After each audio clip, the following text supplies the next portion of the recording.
నమస్కారం. News desk Telugu ఛానల్కి స్వాగతం. ఈరోజు జాతీయ వార్తలు వచ్చేసరికి భారత అంతరిక్ష పరిశోధన సంస్థ చేపట్టిన పిఎస్ఎల్వి C-60 ప్రయోగం విజయవంతమైంది. శ్రీహరికోటలోని సతీష్ ధావన్ స్పేస్ సెంటర్ నుంచి నింగులోకి దూసుకు వెళ్లిన వాహక నౌక టార్గెట్ చేజర్ ఉపగ్రహాన్ని నిర్ణీత కక్షలోకి ప్రవేశపెట్టింది. సరిగ్గా సోమవారం రాత్రి 10:15 నిప్పులు చిమ్ముతూ మొదటి ప్రయోగ వేదిక నుంచి దూసుకెళ్లింది. స్పేస్ డాకింగ్ ఎక్స్పెరిమెంట్ పేరిట జంట ఉపగ్రహాల్ని భూకక్షలో అనుసంధానం చేసే బృహత్తర ప్రయోగాన్ని చేపట్టింది. అంతరిక్షంలోని వ్యోమనౌకల్ని డాకింగ్ అన్డాకింగ్ చేయగల సాంకేతికత అభివృద్ధి లక్ష్యంగా ఈ ప్రయోగం చేపట్టారు.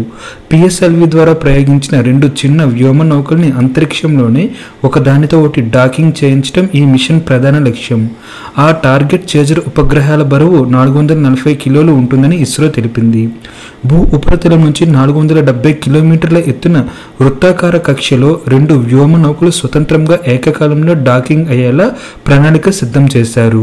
చంద్రుడిపై వ్యోమగామిని దించటం, జాబిలి నుంచి మట్టిని తీసుకురావటం, సొంత అంతరిక్ష కేంద్రం నిర్మించాలన్న భారత్ కల సాకారం కావాలంటే వ్యోమ నౌకల డాకింగ్ అన్డాకింగ్ సాంకేతికత ఎంతో అవసరమని ఇస్రో పేర్కొంది. ఈ ప్రయోగం విజయవంతమైతే ఈ సాంకేతికతను కలిగిన 4వ దేశంగా భారత్ నిలవనుంది. ఇప్పటికే అమెరికా, రష్యా, చైనా దేశాలు ఈ సాంకేతికతని కలిగి ఉన్నాయి.